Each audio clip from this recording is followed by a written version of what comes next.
నమస్తే, welcome to help zone. అయితే ఈరోజు కార్యక్రమంలో మనం స్పైన్ సర్జరీ గురించి మాట్లాడుకుందాం.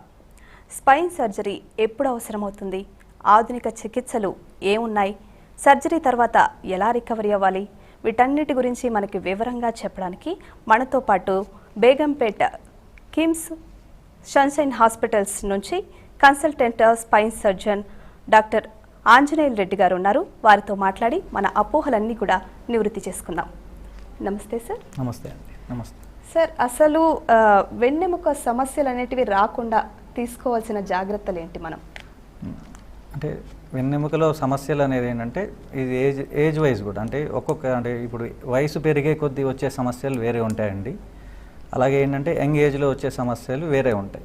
సో ఏంటంటే ఎక్కువ శాతం ఈ వయసు మనం చూసే 70 to 80% ఆఫ్ ద ప్రాబ్లమ్స్ వాళ్ళ వయసు పెరిగే కొద్దీ ఎక్కువ ఇబ్బందులు చూస్తుంటాం. సో వాళ్ళల్లో ఏంటంటే బోన్ క్వాలిటీ కానీ మజిల్ స్ట్రెంగ్త్ కానీ స్ట్రెంథనింగ్ అంటే మన లైఫ్ స్టైల్ ఎట్లా ఉంది, మన వెన్నెముక ఎట్లా, బోన్ క్వాలిటీ ఎట్లా ఉంది, మజిల్ స్ట్రెంగ్త్ ఎట్లా ఉంది, కండరాల బలం ఎట్లా ఉంది అనే దాన్ని బట్టి రకరకాల ప్రాబ్లమ్స్ ఉంటాయండి.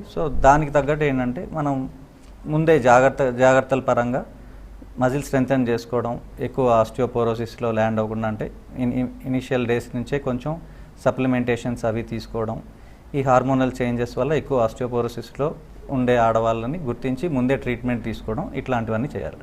Okay sir. అంటే మీ దగ్గరికి పేషెంట్స్ రెగ్యులర్గా వస్తూ ఉంటారు. ఎక్కువగా మీకు కనిపించే వెన్నెముక సమస్యలు ఏంటి? ఎక్కువగా మనం రెగ్యులర్గా మనం చాలామంది దగ్గర వినే ప్రాబ్లమ్స్ ఏంటంటే ఈ సయాటికా అని డిస్క్ ప్రాబ్లమ్స్ అంటారు. సో ఈ డిస్క్ అరుగుదల అనేది ఏంటంటే చాలా రకాల కారణాల వల్ల అవుతుంది. అంటే మనం చేసే పని బట్టి, మనం వెన్నుపూస పైన ఉంచే ఒత్తిడి బట్టి అది ఎంత తొందరగా అరిగిపోతాయి. దాంట్లో ఉన్న జాయింట్లు అంటే వెన్నుపూసలో మనకి ప్రతి ఎముకకి మధ్యలో ఏంటంటే చిన్న చిన్న జాయింట్స్ ఉంటాయి. ఆ జాయింట్స్ మీద పడే ఒత్తిడి బట్టి ఏంటంటే డిస్క్ సమస్యలు ఎక్కువగా చూస్తుంటాం మనం. సో డిస్క్ అరిగిపోయి మనకి కాళ్ళకు వచ్చే నరాలపైన వాటిపైన ఏంటంటే ఒత్తిడి పడినప్పుడు వాటి సమస్యలే ఎక్కువ చూస్తుంటాం మనం రెగ్యులర్గా. Okay sir. సార్, ఇప్పుడు ఈ వెన్నెముక నొప్పి అనేది క్రమంగా పెద్దదవుతూ ఉంటుంది. సో సర్జరీకి దారి తీసేటువంటి పరిస్థితులు ఏంటి? సర్జరీ చేయాల్సినంత పరిస్థితులు ఎలా వస్తాయి? అప్పుడు ఇది ఖచ్చితంగా సర్జరీ చేయాలని మీరు ఎలా డిసైడ్ చేస్తారు? మనం ఇప్పుడు ఏదైనా సరే ఎక్కువగా రెండు కారణాల వల్ల మనం సర్జరీకి మనం ఆలోచించుకోవాల్సి వస్తుంది. ఒకటి ఈ అరుగుదల వల్ల వచ్చే మార్పులు. ఎప్పుడైనా సరే ఏంటంటే అరుగుదల అనేది ఏంటంటే ఎముకల మధ్యలో వచ్చే దానివల్ల ఎక్కువ నడుము నొప్పితో వస్తారు. ఎప్పుడైతే ఈ అరుగుదల వల్ల వచ్చిన మార్పులు మన కాళ్ళకు వచ్చేది కానీ చేతులకు వచ్చే నరాలపైన ఒత్తిడి కలిగినప్పుడు మనకి చేతులకి కాళ్ళకి ఏంటంటే తిమ్మిర్లు, మొద్దుబారినట్టు ఉండడం, ఎక్కువ దూరం నడవలేకపోవడం. సో ఇట్లాంటివన్నీ ఎక్కువైనప్పుడు అంటే డిజబిలిటీ వాళ్ళ రోజు చేసుకోవాల్సిన పనుల్లో ఇబ్బంది పడుతున్నప్పుడు అప్పుడు నిర్ణయం తీసుకుంటాం. అంటే ఆ నొప్పిని తగ్గించడానికి ఒకటి సర్జరీ ఇండికేషన్ కింద తీసుకుంటామండి. ఇంకోటి వచ్చి ఈ నరాలు పాడైపోవడం, ఏదన్నా ఒత్తిడి వల్ల ఈ అరిగిపోయిన దాని వల్ల వచ్చిన మార్పులు ఒత్తిడి కలగజేసి నరాల్లో వీక్నెస్ రావడం, బలహీనపడడం, అంటే కాళ్ళలో బలం తగ్గడం కానీ, చేతుల్లో బలం తగ్గడం కానీ, నడిచేటప్పుడు తూలు రావడం అంటే బ్యాలెన్స్ లేకపోవడం కానీ, ఇట్లాంటి కారణాలు ఏదన్నా ఎక్కువ ఒత్తిడి అయినప్పుడు అవుతుంటాయి. సో వాటికి కూడా అంటే ఒకటి ఎక్కువ నొప్పి కలిగించే దాంట్లో, ఇంకోటి నరాలు బలహీనంగా అవుతున్న కారణాలు. ఈ రెండు కారణాల్లో మెయిన్గా సర్జరీ చూస్ చేసుకుంటాం. Okay sir. ఇప్పుడు మెడ దగ్గర ఎముకలు కూడా అరిగిపోయాయని చెప్తా ఉంటారు. అలాంటప్పుడు కూడా తప్పనిసరిగా సర్జరీ అవసరం అవుతుందా సార్? అదే అండి. ఇప్పుడు ఎక్కడైనా అంటే వెన్నుపూసలో ఇప్పుడు మెడలో కూడా ఏంటంటే మనం మెడ నొప్పి అని చాలామంది చెప్తుంటారు. మెడ నొప్పికి మెడ నొప్పి అందరికీ సర్జరీ అవసరం పడదండి. మెడ నొప్పి ఎప్పుడైతే ఏంటంటే దాంట్లో కూడా ఈ ఎక్స్ట్రాగా కొంచెం కండ పెరగడం కానీ, ఉన్న కండ గట్టిపడి ఏదైతే మన స్పైనల్ కార్డ్ని కానీ, చేతులకు వచ్చే నరాలని కానీ ఇవి ప్రెస్ చేసినప్పుడు ఏంటంటే జనరల్గా వాళ్ళల్లో ఈ ఇంబ్యాలెన్స్ అంటే నడిచేటప్పుడు తూలు రావడం, పడిపోతున్నట్టు అనిపించడం, ఈ చేతుల్లో బలం తగ్గడం అంటే హ్యాండ్ గ్రిప్ కానీ ఇవన్నీ తగ్గుతుంటాయి. ఇవన్నీ తగ్గినప్పుడు మాత్రమే 90% ఏంటంటే ఎక్కువ శాతం నరం పైన ఒత్తిడి కలిగి వీక్నెస్ వస్తున్న టైంలో కానీ దాంట్లో వచ్చిన మార్పులు బట్టి మాత్రమే సర్జరీ చేస్తాం. ఓన్లీ మెడ నొప్పికి మాత్రం సర్జరీ అవసరం పడదు. మెడకు సంబంధించిన ఎక్సర్సైజెస్ కానీ ఇట్లాంటివి చేసుకుంటే సరిపోతుంది. ఓకే సార్, ఇప్పుడు కాలర్ మనతో రెడీగా ఉన్నారు, ఒకసారి కాలర్తో మాట్లాడ. హలో హలో హలో చెప్పండి చెప్పండి, డాక్టర్ గారు ఉన్నారు, మీ సమస్యని డాక్టర్ గారితో చెప్పండి. సార్ నమస్కారం అండి. నమస్తే అండి, చెప్పండి. అదే మా బ్రదర్కి ఏమైందంటే సార్ సడన్లీ కంటి చూపు పోయింది సార్. హలో సార్ చెప్పండి సార్, చెప్పండి. మా తమ్ముడికి సడన్లీ కంటి చూపు అనేది పోయింది సార్. కంటి చూపా? అయితే దానికి సంబంధించి డాక్టర్ని కన్సల్ట్ అయితే న్యూరో సర్జన్ని కలవండి అంటే మేము నిమ్స్ హాస్పిటల్లో న్యూరో సర్జన్ని కలిసాము సార్. అలాగే అండి. అయితే సార్ ఏమన్నారంటే నరాలలో సర్జరీ చేయాల్సి ఉంటుంది అని చెప్పేసి చెప్తే సరే సార్ అని చెప్పాను, కానీ చేయలేదు. ఎందుకంటే సంబంధించింది రేపటి రోజు ఏమైనా ప్రాబ్లం అయితే కాలు చేతులు పడిపోతే ఏమైనా ప్రాబ్లం అయితే ఏమైనా ఆలోచించి చేయలేదు సార్.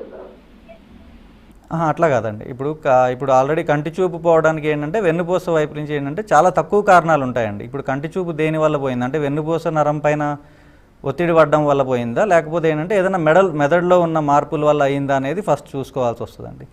సో వెన్నుపూస నరం ఒత్తుకొని కనుక కంటి చూపు పోవడం చాలా తక్కువ సందర్భాల్లో చూస్తుంటాం.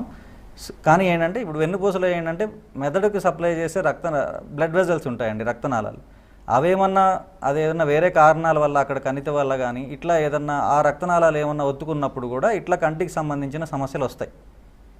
సో ఇది మెదడులో ఉన్న లోపమా లేకపోతే వెన్నుపూసలో ఏదన్నా ఇబ్బంది ఉందా అనేది ముందు చూసుకోవాల్సి వస్తుందండి.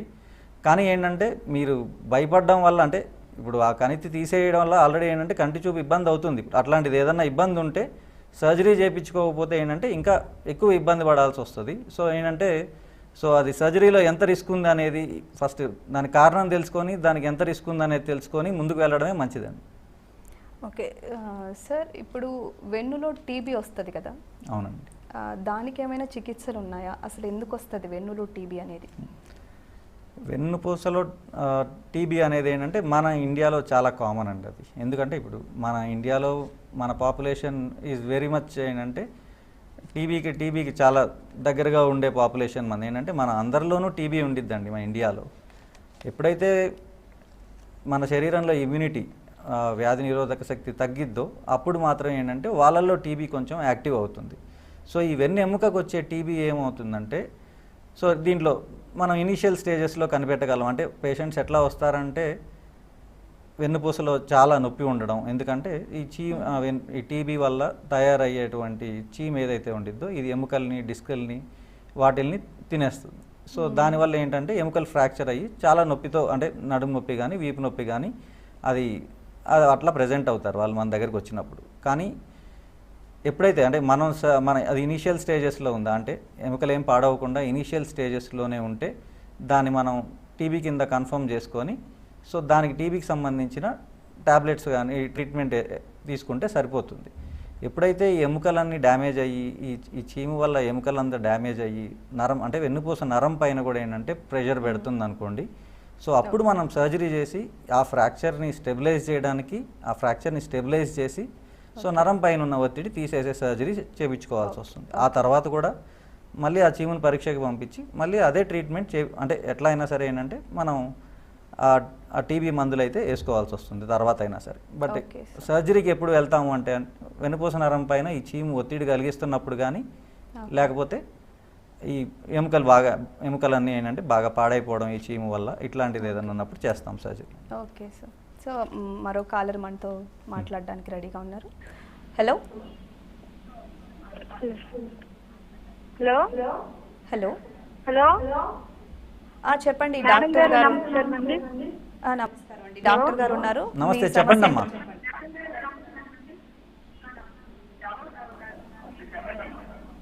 కొంచెం టీవీ వాల్యూమ్ తగ్గించి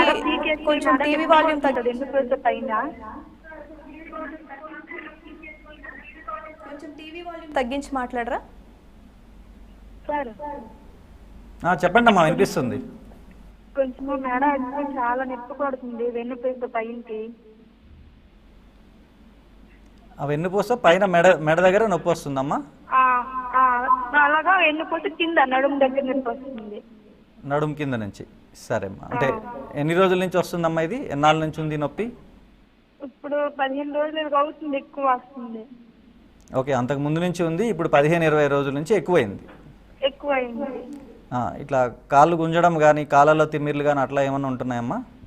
ఉంది, చేతులు పాదాలు తిమ్మిర్లు వచ్చేస్తుంది. చేతులు పాదాలు తిమ్మిర్లు వస్తున్నాయి. ఆ, ఓకే, ఇది ఎక్కువ దూరం నడవడానికి ఏమైనా ఇబ్బంది పడుతున్నారా? ఎక్కువ దూరం నడడానికి నడాలా అనేసి కొంచెం భయపడుతుంటాను. భయం కాదు, కాళ్ళలో నొప్పి రావడం కానీ అట్లాంటిది ఏమైనా అవుతుందా? నొప్పి వస్తుంటది కాళ్ళంతా. అదేమ్మా, ఇది అంటే ఏంటంటే 2 కాళ్ళల్లో ఇట్లా ఎక్కువ దూరం నడిచినప్పుడు కాలు గుంజినట్టు అనిపించడం, నడుము నొప్పి ఎక్కువ అవడం అట్లాంటిది ఏదన్నా ఉంటే మీరు ఎక్స్రేను నడుముకు సంబంధించి ఆ వెన్నుపూసకు సంబంధించి ఎక్స్రే ఎంఆర్ఐ ఇవి చేయించుకోవాల్సి వస్తుందమ్మా. సో ఎక్స్రే ఎంఆర్ఐ చేయించుకొని మీరు డాక్టర్ని కలవాల్సి వస్తుంది. సార్, స్పాండిలైటిస్ ఎందుకు ఏర్పడుతుంది? అసలు సర్జరీ చేయాల్సి ఉంటుందా? దానికి ఎలాంటి సమయాల్లో చేయాల్సి ఉంటుంది? స్పాండిలైటిస్ అనేది అంటే ఇప్పుడు వెన్నుపూస నరంలో మనకంటే ఇన్ఫ్లమేషన్ ద్వారా ఏంటంటే రకరకాల మార్పులు వస్తాయండి. సో ఏంటంటే మెయిన్లీ ఏంటంటే ఈ కీళ్ళవాతానికి సంబంధించిన కొన్ని మార్పుల వల్ల వెన్నుపూసలో వచ్చే మార్పులు అవి. సో అవి ఎప్పుడైతే ఏంటంటే అది కూడా అంతే, ఎప్పుడైనా సరే మనం వెన్నుపూస అంతా ఏంటంటే తొందరగా అరిగిపోతుందండి స్పాండిలైటిస్ వల్ల జాయింట్స్లో ఉండే ఈ రియాక్షన్ వల్ల ఏంటంటే ఇన్ఫ్లమేటరీ రియాక్షన్స్ వల్ల జాయింట్స్ తొందరగా పాడైపోవడం, స్టిఫ్గా అయిపోవడం. సో ఏంటంటే ఇవన్నీ ఎక్కువ ఇబ్బందులు ఉంటాయండి స్పాండిలైటిస్లో. సో ఆ కండిషన్స్లో ఏంటంటే ఎప్పుడైనా వాళ్ళలో ఏంటంటే చాలామంది ఎక్కువ స్టిఫ్నెస్తో బాధపడుతుంటారు. సో రెగ్యులర్ ఎక్సర్సైజెస్ వాళ్ళలో అడ్వైస్ చేస్తాము. ఎప్పుడైనా నరం పైన ఒత్తిడి ఉన్నప్పుడు మాత్రమే వాళ్ళకు కూడా సర్జరీ అడ్వైస్ చేస్తాం. లేకపోతే వాళ్ళు రెగ్యులర్గా ఏంటంటే వాళ్ళలో ఎట్లా ఉండిద్దంటే వాళ్ళు యాక్టివ్గా ఉన్నంత కాలం ఏంటంటే యాక్టివ్గా స్ట్రెచెస్ కానీ ఎక్సర్సైజెస్ కానీ చేస్తున్న కాలం ఏంటంటే వాళ్ళు ఎక్కువ ఇబ్బందికి గురవ్వరు. సో యాక్టివ్గా ఉండడానికి మేము కూడా వాళ్ళకి అడ్వైస్ చేస్తాం ఎక్కువ. ఓకే సార్, ఇప్పుడు వీటన్నిటికీ ట్రీట్మెంట్స్ ఎలా ఉంటాయి సార్? ఏం పాటిస్తే బాగుంటుంది అంటారు పేషెంట్స్ అంతా కూడా? అంటే ఇప్పుడు చాలామంది ప్రస్తుత జీవనశైలికి అనుసరించి కంప్యూటర్స్ ముందు ఎక్కువగా కూర్చోండిపోవడం, ఈ వ్యాయామాలు అవి చేయకపోవడం, వీటి వల్ల వెన్నెముక సమస్యలు ఎక్కువగా వస్తున్నాయి. వాళ్ళకి ఎలాంటి ఒక సజెషన్స్ మీరు ఇస్తారు? ఈ లైఫ్ స్టైల్ మోడిఫికేషన్స్ అనేవి ఏంటంటే మన డైలీ మనం చేసే పని దగ్గర కానీ మన ఇంట్లో పనులు కానీ మన వర్క్ ప్లేస్లో మనం కూర్చునే విధానం, ఎంతసేపు కూర్చుంటున్నాం, ఇవన్నీ ఏంటంటే ఫస్ట్ వర్క్ ప్లేస్ గురించి ఇప్పుడు ఈ మధ్యకాలంలో ఏంటంటే వర్క్ ప్లేస్లో చాలా మార్పులు తీసుకొస్తున్నారు అందరు. మార్పులు తీసుకురావడానికి మా వైపు నుంచి కూడా ఏంటంటే చాలా సూచనలు కానీ ఇక అవేర్నెస్ ప్రోగ్రామ్స్ కానీ చేస్తున్నామండి. సో వర్క్ ప్లేస్లో ఏంటంటే జనరల్లీ డెస్క్ జాబ్స్ చేసే వాళ్ళలో మెయిన్గా, సో ఇప్పుడు బరువు పనులు చేసే వాళ్ళు ఏంటంటే మనం వాళ్ళ పనిని మనం డిజైన్ చేయలేము మనం అట్లా. సో ఏంటంటే డైలీ డెస్క్ జాబ్ చేసే వాళ్ళది మాత్రం ఏంటంటే సో వాళ్ళు చూసే సిస్టమ్ స్క్రీన్ ఏదైతే ఉందో అడ్జస్టబుల్ టేబుల్స్ పెట్టుకోవడం. సో ఏంటంటే వాళ్ళ హైట్కి సో ఎక్కువ అంటే ఏదైనా సపోర్ట్ తీసుకొని స్ట్రైట్గా కూర్చోవడం, రెగ్యులర్గా బ్యాక్ ఎక్సర్సైజెస్ చేయడం. అండ్ ఇంకా ఏంటంటే వాళ్ళు కంటిన్యూస్గా ఇప్పుడు లాంగ్ అవర్స్ పనిచేసే వాళ్ళు ఉంటారండి డెస్క్ జాబ్స్ చేసేవాళ్ళు. సో కంటిన్యూస్గా అట్లాగే కూర్చోకుండా సో హాఫ్ అన్ అవర్ కానీ ఒక 40 మినిట్స్కి కానీ అట్లాగే ఏంటంటే ఒక 2 మినిట్స్ లెగిసి మళ్ళీ ఒక 2 మినిట్స్ వాక్ చేసి వచ్చి కూర్చోవడం, అట్లా కంటిన్యూస్గా కూర్చోవడం వల్ల ఏంటంటే బ్యాక్ పైన చాలా ఎక్కువ ప్రెషర్ పడుతుంది. సో ఇట్లాంటి చిన్న లైఫ్ స్టైల్ మీ వర్క్ దగ్గర కానీ మీ ఇంటి దగ్గర కానీ ఎక్కడైనా సో ఈ చిన్న మోడిఫికేషన్స్ వల్ల మీ స్పైన్ మీద పడే ఒత్తిడిని తగ్గించుకోవచ్చు. ఓకే సార్, మరో కాలర్ మనతో రెడీగా ఉన్నారు.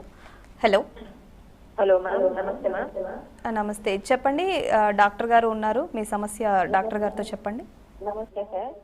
నమస్తే అమ్మా, చెప్పండి అమ్మా. సార్ మా మదర్కి కొంచెం వంగిపోయి నడుస్తున్నారు సార్. డాక్టర్ చూపిస్తే కొంచెం అరిగినాయని చెప్తున్నారు. దానికి ఏం చేయమంటారు సార్ కొంచెం బెటర్ అవ్వడానికి? అవునమ్మా, ఇప్పుడు చాలా మంది. ఎంతమ్మా మీ అమ్మగారు వయసు ఎంతమ్మా? 60 ఉంటారు సార్. 50 కన్నా తక్కువే ఉంటారు. 60 ఓకే. సో జనరల్ అంటే ఆస్టియోపోరోసిస్ కానీ ఆ ఏజ్లో ఏంటంటే అరుగుదలకు సంబంధించిన మార్పుల్లో చాలామంది ఇప్పుడు వంగి నడవడానికి 2 కారణాలు ఉంటాయమ్మా. సో ఒకటి ఏంటంటే ఈ కాళ్ళకు వచ్చే నరాలు ఈ డిస్క్ ప్రాబ్లం వల్ల కానీ ఎముకల్లో ఏదన్నా ఈ ఇన్స్టెబిలిటీ వల్ల, అంటే వెన్నుపూసలో ఎముక జారిందంటారు. ఇట్లా ఈ కండిషన్స్లో దేంట్లో అన్నా ఎముకల పైన ఎక్కువ, నరాలపైన ఎక్కువ ఒత్తిడి ఉందనుకోండి, సో వాళ్ళు ఆ నొప్పిని తగ్గించుకోవడానికి చాలామంది ఏంటంటే కొంచెం వంగి నడుస్తారు. సో వాళ్ళు స్ట్రైట్గా నడిస్తే ఏంటంటే వాళ్ళు ఎక్కువ దూరం నడవలేరు, అండ్ నడిచినా కానీ నొప్పి వచ్చేస్తూ ఉండేది. సో దాన్ని వాళ్ళు ఏంటంటే అడ్జస్ట్మెంట్, వాళ్ళు దాన్ని ఆ నొప్పిని కొంచెం తగ్గించుకోవడానికి ముందుకు వంగి నడుస్తారు. ముందుకు వంగి నడవడం వల్ల ఏంటంటే కొంచెం నొప్పి తగ్గిద్ది. సో ఏంటంటే వాళ్ళు కొంచెం ఎక్కువ దూరం నడవగలుగుతారు. సో అది అన్న కారణం అయి ఉండొచ్చు. లేదు అంటే బాగా ఎముకలు అరిగిపోయిన వాళ్ళలో ఏంటంటే వాళ్ళ బాడీ వెయిట్ బట్టి కానీ ఇట్లా ఏంటంటే కొంచెం వెన్నుపూసే వంకరగా కొంచెం ముందుకు వంగే అవకాశం ఉంటుంది. సో దీంట్లో ఏ కండిషన్ అనేది చూసుకొని దానికి, ఇప్పుడు నరాల మీద ఒత్తిడి ఉందనుకోండి, దానికి నరాల మీద ఒత్తిడి తీసేసే సర్జరీ చేసుకోవడం. సో లేదు అంటే ఇప్పుడు అది బాగా అరిగిపోయి ఆస్టియోపోరోసిస్ వల్ల, వయసు వల్ల ఏంటంటే మొత్తం వెన్నుపూస కనుక వంగిపోయి ఉంటే దాన్ని మనం ఏంటంటే బ్రేస్ వల్ల కానీ, దానివల్ల ఇంకా ఎక్కువ బ్రేసెస్ కానీ ఇట్లాంటివి వేసుకొని ఎక్కువ వంగిపోకుండా చూసుకోవచ్చు. ఓకే, సో మరో కాలర్ రెడీగా ఉన్నారు మనతో పాటు. హలో హలో ఓకే సార్, ఇప్పుడు microscopic surgery, endoscopic surgery, robotics surgery, ఈ మూడిట్లో తేడాలేంటి? ఏ ఏ పరిస్థితుల్లో ఏవేవి యూజ్ చేస్తే మంచిదంటారు? ఓకే, అదే ఏ ఏ పరిస్థితులు అంటే ఇప్పుడు రకరకాలు, ఇప్పుడు మనం ఇందాక నుంచి మాట్లాడుకున్నట్టు ఏంటంటే చాలా రకాల ఇప్పుడు ఏంటంటే ప్రాబ్లమ్స్ ఉంటాయండి స్పైన్లో. సో అన్ని కండిషన్స్లోనూ అన్నీ చేయలేము. అంటే ఇప్పుడు ప్రతి కండిషన్లోనూ మనం ఎండోస్కోపీ చేయలేము, ప్రతి కండిషన్లోనూ రోబోటిక్ చేయలేము. సో ఏంటంటే డిపెండ్స్ అపాన్ అంటే అది ఏ కారణం వల్ల ఇబ్బంది ఉంది, ఆ ఇబ్బందికి మ్యాక్సిమం రిలీఫ్ ఇవ్వగలిగే ప్రొసీజర్ ఏంటి అనేది ఏంటంటే ఇంకా కస్టమైజ్డ్ లాగా. అంటే ఓకే ఈ ప్రాబ్లం ఉన్నప్పుడు ఓకే ఈ నరం మీద ఇక్కడ ఒత్తిడి ఉంది, అన్నిటికీ ఎండోస్కోపిక్ సర్జరీస్ ఏంటంటే ఓకే ఎండోస్కోపీ ఇప్పుడు చాలామంది ఏంటంటే ప్రాక్టీస్ చేస్తున్నారు. అన్నిటికీ ఎండోస్కోపీ సర్జరీ ఇప్పుడు మా దగ్గరికి వచ్చే వాళ్ళు కూడా రోజు సార్ మాకు ఎండోస్కోపీలోనే కావాలంట. అంటే వాటి మధ్య తేడాలు ఏంటి సార్? సో అంటే మైక్రోస్కోపిక్ అంటే ఏంటి? మైక్రోస్కోపిక్ ఎప్పటి నుంచో ఉన్నదే అండి. మైక్రోస్కోపిక్ అంటే ఏంటంటే మనం ఆ సర్జరీని మనం మైక్రోస్కోప్లో చూస్తూ చేస్తాం అంతే. సో ఎండోస్కోపీ అనేది ఏంటంటే నార్మల్గా ఓపెన్ చేయకుండా తక్కువ చిన్న చిన్న హోల్స్ పెట్టి మనం ఈ లాప్రోస్కోపీ లాగా, ఈ ఆర్థ్రోస్కోపీ లాగా ఏంటంటే చిన్న చిన్న ట్యూబ్స్ ద్వారా లోపలికి వెళ్ళి ఎక్కువ కుట్లు కానీ ఎక్కువ ఏంటంటే ఈ కండ అంతా ఏంటంటే సపరేట్ చేయకుండా, కట్ చేయకుండా తక్కువ మినిమల్లీ ఇన్వేజివ్ లాగా చేస్తామండి ఎండోస్కోపీ. బట్ ఏంటంటే అన్ని కండిషన్స్ అంటే నరం పైన అన్ని కండిషన్స్లోనూ నరాన్ని ఫ్రీ చేయలేకపోవచ్చు ఎండోస్కోపీ. సో ఒక్కొక్కసారి ఇంకా అట్లా పేషెంట్కి ఫుల్ రిలీఫ్ ఉండదేమో అనుకున్నప్పుడు ఏంటంటే ఎండోస్కోపీ ప్రిఫర్ చేయం. సో అప్పుడు ఓపెన్ సర్జరీస్కి వెళ్ళాల్సి వస్తుంది. ఓకే సార్, సో మనతో పాటు ఇంకొక కాలర్ ఉన్నారు. Hello hello madam. చెప్పండి, డాక్టర్ మనతో పాటు ఉన్నారు. మీ సమస్య ఏంటో డాక్టర్ గారికి చెప్పండి. నమస్తే సార్. నమస్తే అమ్మా, చెప్పండి అమ్మా. నాకు వెన్నుపూస సరిగిపోయిందని చెప్పన్నారు సార్. నర్సాపేటలో తీసుకుంటే ఒక పక్క నొప్పి వస్తుంది, వన్ సైడ్. ఒక సైడ్ కాలంతా నొప్పి వస్తుందమ్మా? కొంచెం పని చేస్తే వస్తుంది సార్, లేకపోతే లేదు. కానీ కొంచెం పని చేస్తే, కొంచెం ఇల్లు ఉడిస్తే అలా చేస్తే వస్తుంది. ఇంకా చూపించుకుంటే వెన్నుపూస సరిగిపోయిందమ్మా, ఎంఆర్ఐ స్కాన్ తీసుకుంటే మెడిసిన్స్ రాస్తామన్నారు. అలాగే. సో అంటే ఎక్కువ దూరం అంటే నడిస్తే నడవడానికి ఏమి ఇబ్బంది లేదండి? నాకు ఒక కాలు రైట్ కాలు పోలిగో అండి, అయినా నడుస్తాను, ఏమీ లేదు.